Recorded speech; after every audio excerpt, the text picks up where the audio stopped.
My Back Lane by Paul Ryan. Of Emu Plains 2750. Narrated by Lex Marinos.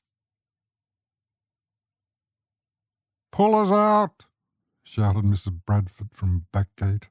Her son Dennis and a few other boys were playing cricket in the back lane, which ran behind the rows of semi-detached houses in our inner suburban street. It was the summer of 1963. I was a snowy-haired 9-year-old, and Jeff Puller was an opening batsman for the visiting English team, playing in the January Test match in Sydney. It must have been a Saturday afternoon, and Mrs. Bradford would have been listening to the cricket on the radio. No one in our street had television in those days. The cricket game in the back lane was a democratic event from which no boy would be turned away. Girls didn't seem interested enough to join in, although Dennis's younger sister would often sit on the gutter, watching with a detached boredom. Being the youngest, I'd be sent down the lane about 20 yards to be backstop. My job was to stop any wide balls that missed everything, the batsman, the wicket-keeper and the wicket, which was a dented galvanised garbage bin. My suburb in those days, like most of Australia, was generally monocultural, but there was a sprinkling of Greeks, Italians, and a couple of families that I later understood came from the Baltic states. They were among the 1950s migrants to Australia, economic and in some cases political refugees, making a new start. I would occasionally hear adults using epithets such as refos or itais, but I didn't know what they meant, and I like to think that those terms were probably used as crude descriptors rather than casual racism.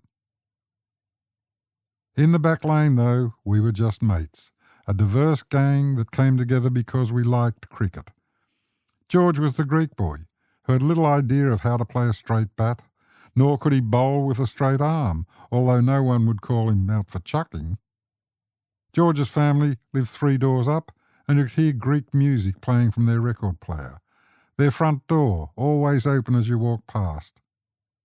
Mario was the Italian boy who lived next door, and he taught me how to count from 1 to 10 in Italian. The back lane had a factory wall on one side, and the grey paling fences that guarded our small backyards created this lane canyon for our games. You could slog the ball into the wall, and if someone caught the rebound in one hand, you would be out. Alternatively, you could pretend you were Benno or Harvey and try to play a straight drive along the ground. On the day Mrs. Bradford told us about Puller getting out, our game was in full swing. Being the youngest, I was fielding in my usual position, hoping that my patience and dedication might be rewarded with a bat or a bowl. Mark was batting, Mario and George were fielding close in, Dennis was wicket-keeping, and 2 or 3 others were further up the lane hoping for a catch. Dennis's sister had gone inside. "Can I play?" From behind me came a shy request from a boy I remembered seeing a few days earlier. He'd been bouncing a tennis ball against the wall of his veranda as I returned with some groceries from Mr. and Mrs. Romeo's corner shop. He was about my age, new to the street. I asked him his name and he replied, "Mattis." Dennis was the oldest at 13 and the only one who owned a bat. It was his game, so I spoke up on Mattis's behalf. "Yeah, he can field next to you at backstop," Dennis confirmed, and Mattis joined me in that least glamorous of fielding positions. "Did you say Mattis?" I asked him curiously, thinking I'd misheard. "Yes. My parents come from Lithuania." "Do they play cricket there?" I inquired. "I don't think so," he answered politely. "But we do play ritinas, which has a stick and a ball, so it might be the same." While I was getting to know Mattis, Mark launched into a big hit. The ball rebounded off the factory wall, over the palings and into a backyard. We all held our breath, and a moment later came the chilling sound of shattering glass. Mark froze in terror, and the rest of us looked at each other, not knowing what to do. Didn't take long before the back gate opened, and a flush-faced man appeared, spluttering with shock and indignation. "What you doing?" Why you do this?" I recognized him as the new man in the street and made an instant connection. This was Mattis's father. He looked at all of us individually, and we waited for the verbal onslaught. But then he spotted Mattis. "Papa, it was an accident. These are my new friends."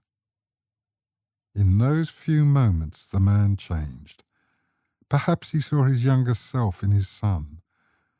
Perhaps he remembered a time back in Lithuania when he swung the ritmusa, a curved bat not unlike a cricket bat, in a game of ritinas, whacking a ball around a field. "Window break? I can fix. Friendship break? I cannot fix." He smiled, and I thought I saw tears welling in his eyes. The man returned the ball, and we continued the game. Mark rewarded Mattis with a turn at batting. "You've got a good dad, Mattis," Mark added in a mixture of relief and admiration. I look back on those innocent days, 6 decades past, and celebrate that time of an Englishman with a funny name, when Mrs. Bradford would run out into the lane with progress scores, when I could hear Greek music, learn simple Italian, and accept and be accepted by boys of rich diversity. Most of all, I remember Mattis and his father, and a strangely tender moment in a back lane. The end.